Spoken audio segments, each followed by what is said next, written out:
Je suis Fatima. Et je vais vous dire quelque chose que l'histoire a préféré taire. Je n'ai jamais levé la voix. Je n'ai jamais porté d'armes. Et pourtant, j'ai laissé derrière moi une œuvre que même les siècles n'ont pas pu effacer. Une université, la toute première. Pas en Europe, pas à Rome, mais à Fès, dans l'ouest du monde musulman, là où les caravanes se taisaient pour écouter les étoiles. Je suis né loin de là, à Kairouan, en Tunisie. Mon père était un marchand. Il croyait aux chiffres, à la parole donnée, à la valeur du savoir, et il croyait en moi. Il disait « Ce qu'on offre au monde ne se mesure pas à la voix, mais à la trace. » Alors, j'ai appris à écouter les murs, les livres, les silences, à observer ce que les hommes oublient quand ils construisent trop vite. Quand la fortune de mon père est tombée entre mes mains, j'ai fait un vœu de construire quelque chose qui ne m'appartiendrait pas, quelque chose qui resterait. Pas un palais, pas un tombeau, un lieu où la lumière entre et ne ressort jamais tout à fait. J'ai jeûné 40 jours, et pendant ces 40 jours, j'ai vu dans mon cœur s'élever un sanctuaire, pas fait d'or, mais de savoir. La mosquée Al-Karawiyin. C'est ainsi qu'elle s'est appelée. Mais moi, je l'appelais autrement. Je l'appelais la forteresse, car il faut une forteresse pour protéger ce que l'on ne voit pas. Les idées, les dialogues, les prières écrites à l'encre du doute. Vous pensez peut-être que j'ai été guidé par les hommes? Non, ce sont eux qui m'ont suivi. Ils ont posé les pierres? Oui, mais la carte, c'était la mienne, et la direction, c'était la science. Je n'ai jamais prêché. Mais dans chaque salle que j'ai dessinée, il y avait un verset caché. Un verset qui disait « Cherchez la science, même si elle est loin ». J'ai seulement répondu à cet appel, et ce que j'ai vu, c'est que les livres sont plus dangereux que les armes, car un livre peut franchir les murs d'une prison et guérir une guerre. Mais ça, on ne vous l'a pas dit. On vous a montré des cartes, des dates, des noms. On vous a raconté que l'université est née en Europe, qu'elle a poussé dans les cathédrales, qu'elle parlait latin. Mais moi, je sais ce que j'ai bâti, et je sais où se trouve la première graine. Je suis Fatima. Et ceci n'est que le commencement. Quand je suis arrivée à Fès, le monde n'était plus ce qu'il avait été. Des milliers de familles avaient fui. Des savants avaient perdu leurs manuscrits. Les routes du savoir étaient brisées. Et les hommes n'écoutaient plus que leur peur. Ma sœur et moi, orphelines, avons tout quitté. Le sable, la mer, la terre natale, pour retrouver dans une ville étrangère ce que notre cœur reconnaîtrait comme sacré. Fès était un refuge.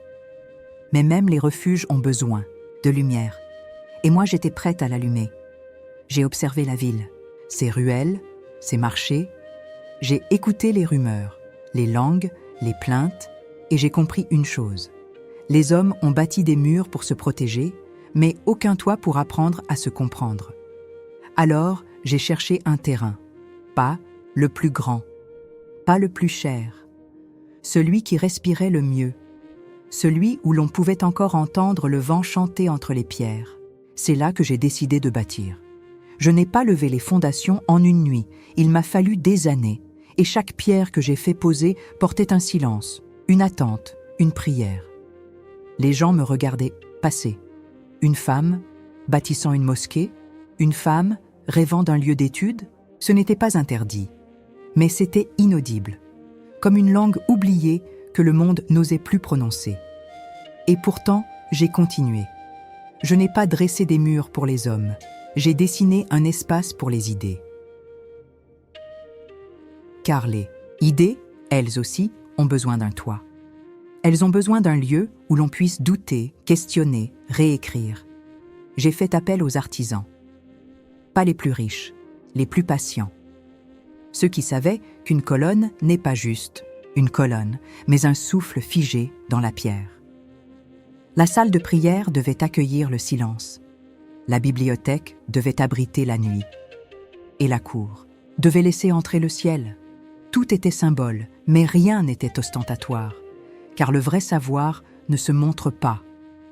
Il se murmure, et pendant que les hommes débattaient sur mon droit à bâtir, moi, je bâtissais. Pendant qu'ils regardaient, mes mains, moi, je tendais l'oreille vers l'éternité. Je ne cherchais pas la gloire, je cherchais la trace.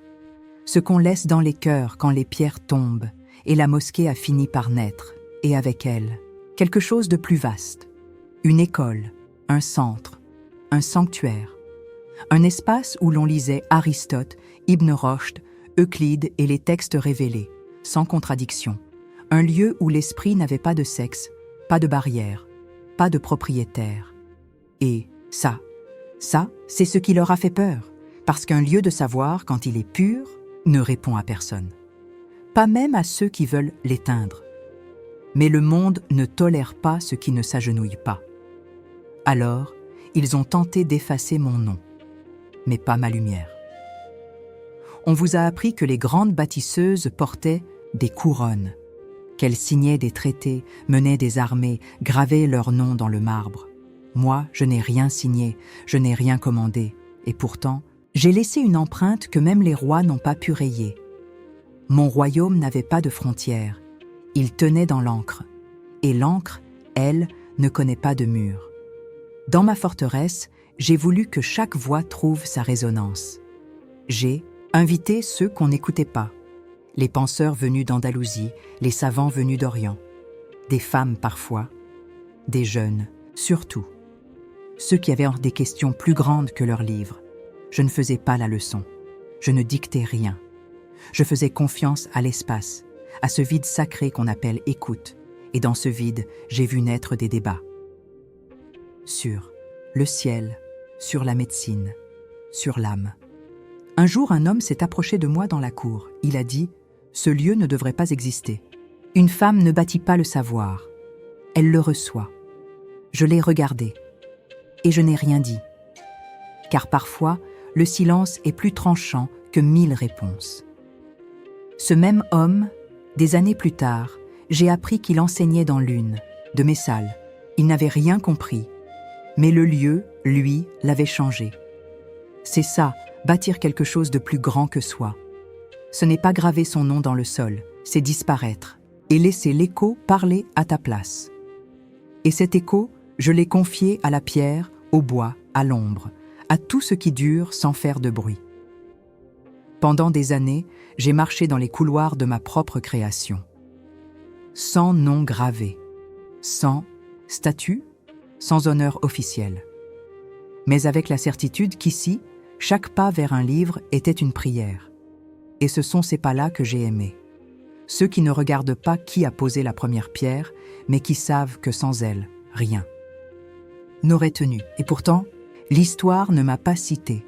Ou si peu, elle a dit « Quelqu'un a construit ». Mais elle a oublié de dire « C'était une femme ». Peut-être par gêne, peut-être par peur, ou peut-être parce que les femmes comme moi n'entrent dans les livres qu'en notes de bas de page. Mais moi, je ne voulais pas de page. Je voulais un passage, et je l'ai bâti. Chaque mur de ma mosquée fut érigé comme on élève une prière, avec lenteur, avec intention, avec crainte. J'ai choisi les artisans comme on choisit des témoins, pas pour leur renommée, mais pour leur silence. Car seuls ceux qui savent se taire comprennent comment façonner un lieu qui parle. Certains sculpteurs gravèrent des motifs géométriques, si parfaits qu'ils faisaient douter les érudits. Était-ce science, art, révélation? Moi, je disais que c'était une forme de langage, un langage plus ancien que le mot, plus discret que le cri. Les colonnes portèrent le ciel. Les arches ouvraient le cœur, les calligraphies suspendèrent le temps. Et au centre, un mihrab qui ne s'adressait pas seulement à Dieu, mais à tous ceux qui cherchaient une direction, qu'elle soit divine ou simplement humaine. Le bois chantait, la pierre retenait la lumière, et l'eau dans la cour rappelait que même le savoir a besoin de purification. Je ne voulais pas d'un monument, je voulais un souffle, quelque chose d'organique, quelque chose que l'on sent, même les yeux fermés. Et ce souffle, il est encore là. Je le sais. Quand un étudiant franchit le seuil, quand une jeune fille ouvre un manuscrit oublié, quand un professeur lit Averroès à voix basse dans une salle résonnante, ce souffle circule encore, il traverse les âges, il défie les oublis et il murmure que ce lieu n'est pas qu'un héritage. C'est une preuve que l'on peut bâtir sans bruit, exister sans drapeau, marquer sans posséder. On m'a souvent demandé pourquoi je ne m'étais pas contentée de prier, comme beaucoup d'autres femmes pieuses de mon temps. Je répondais par une autre question. Pourquoi prier? Si je peux bâtir un lieu où 1000 prières naîtront?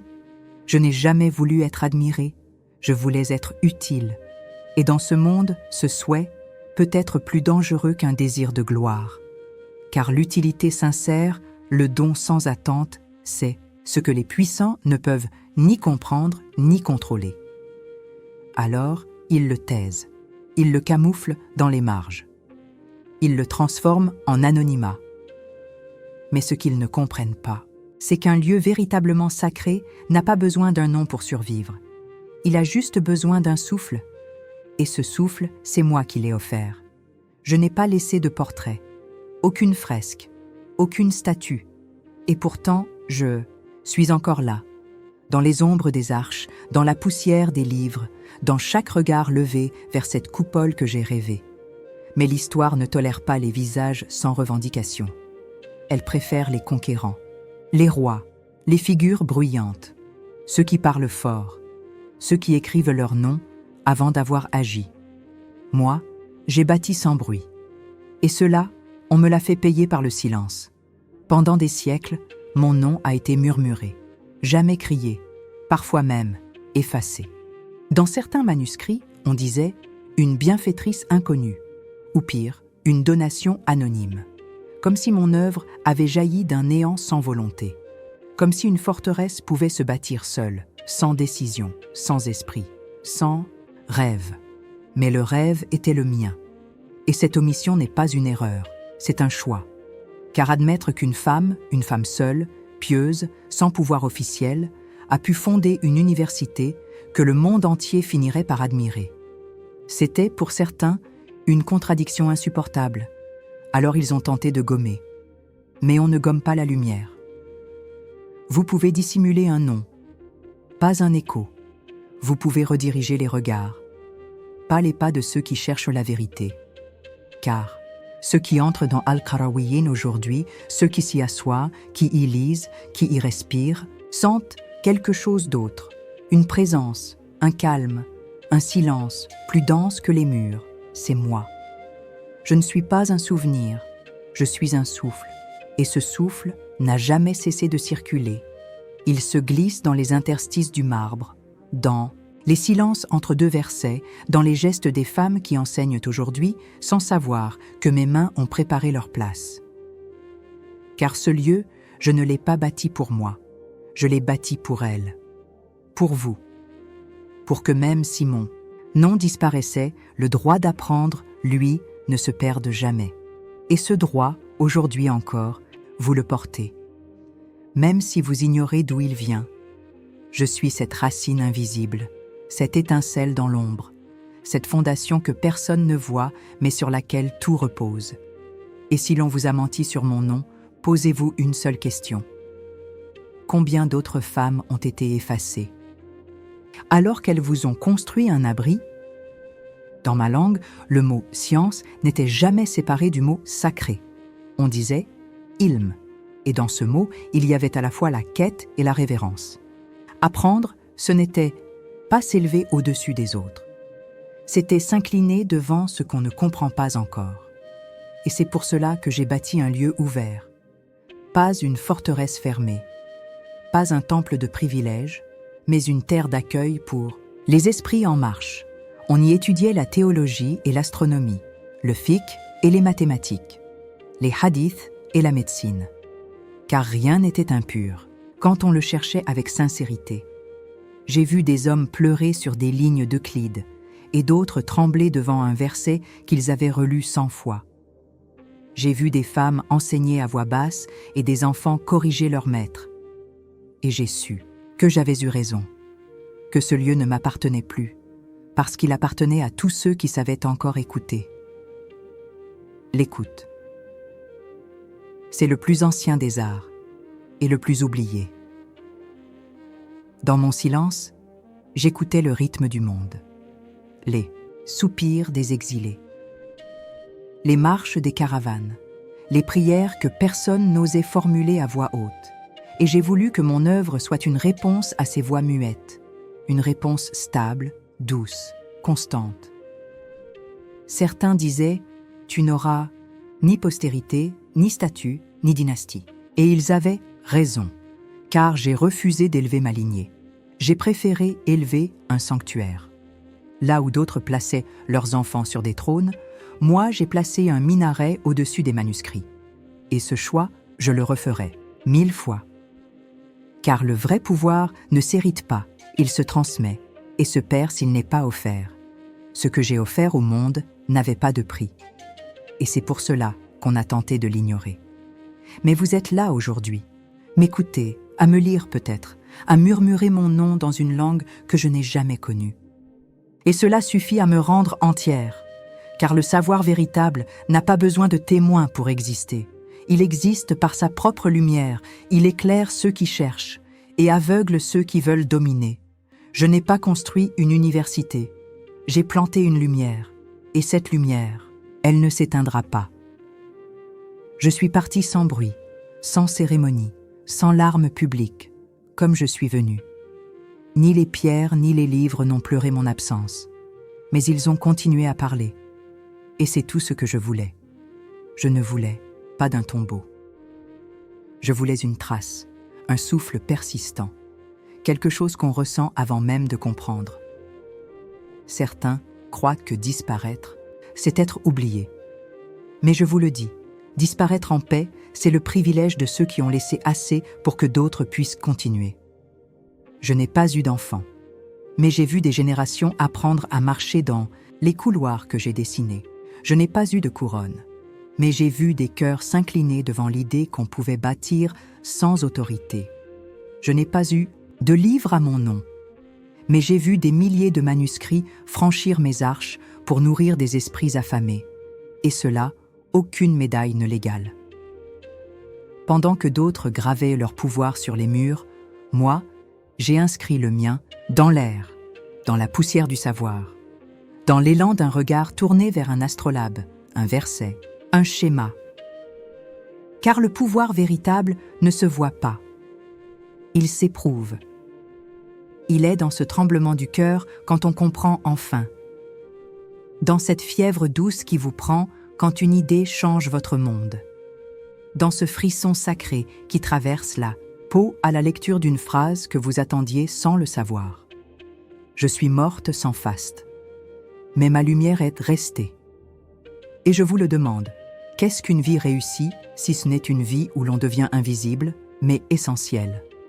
Il n'y a pas de statue de moi dans la cour d'Al-Qarawiyyin. Et pourtant, je suis partout, dans le silence entre deux cours, dans l'ombre que fait une étagère pleine de livres, dans le bruissement des pages tournées, car tout ce que j'ai laissé, je l'ai laissé, vivant. Et vous, si un jour vous passez à Fès, marchez lentement, car sous vos pas, il y a mon vœu. On vous a parlé de Cordoue, de Bagdad, de Tolède, des grandes cités de lumière où les savoirs brillaient comme des joyaux. Mais on a peu parlé de Fès, et encore moins de moi. On vous a récité des noms, des savants, des rois, des conquérants, mais rarement celui d'une femme qui, sans trône, sans épée, a fondé un monde. Parce que ce que j'ai fait dérange, non pas par sa grandeur, mais par sa belle forme. J'ai bâti sans crier, j'ai enseigné sans autorité, j'ai marqué l'histoire, sans m'imposer. Et cela, l'histoire officielle ne sait pas comment l'écrire. Elle préfère les victoires visibles, les guerres, les ordres, les signatures.